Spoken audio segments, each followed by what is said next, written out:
हाय। तो Henry Kissinger एक prominent figure हैं यूएस फॉरेन डिप्लोमेसी के। उन्होंने एक फ्रेज कही थी, to be an enemy of the United States of America is dangerous but to be a friend it is federal. Means अगर आप यूएसए के दुश्मन हो तो खतरनाक हो सकता है, पर अगर आप उसके दोस्त हो तो ये जानलेवा होगा।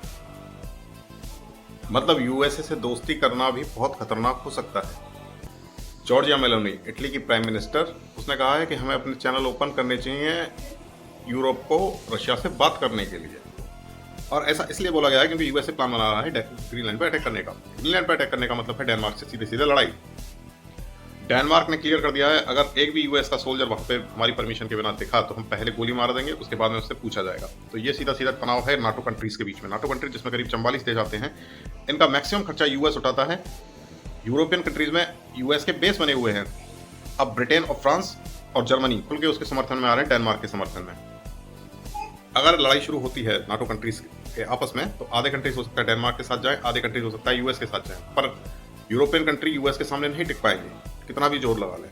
तो इसलिए जॉर्जिया मेलोनी ने बोला है कि हमें बात करनी चाहिए रशिया के साथ में। रशिया के साथ बात करने का मतलब है कि इस बार यूक्रेन पड़ जाएगा अकेला। अगर रशिया और यूरोपियन कंट्रीज में भी मिल जाते हैं, चाइना भी मिल जाता है, तो भी यूएस को काउंटर करना इतना आसान नहीं है।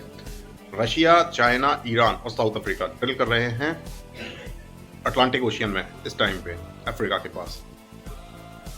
तो दोस्तों, वर्ल्ड ऑर्डर बहुत तेजी से चेंज हो रहा है। यूएस के डिसीजंस तय करेंगे आने वाले टाइम में कि क्या सूरत हाल रहेंगे। एक बड़ी लड़ाई भी छिड़ सकती है। हो सकता है कि ट्रंप किसी दिन आके ऑफिशियली अनाउंस करते कि we are officially entering in world war 3। और भारत हमेशा से निष्पक्ष रहने की नीति अपना रहा है। भारत अभी किसी सैन्य संगठन के भी साथ नहीं है और भारत आगे किसी सैन्य संगठन को ज्वाइन करने की सोच भी नहीं रहा है। पर अगर रशिया और उसके अलाइंस पे अटैक होता है, तब भारत के लिए क्या कंडीशन बनेंगी वो देखने का वक्त रहेगा। फिलहाल यूएस पूरे वर्ल्ड को डोमिनेट कर रहा है।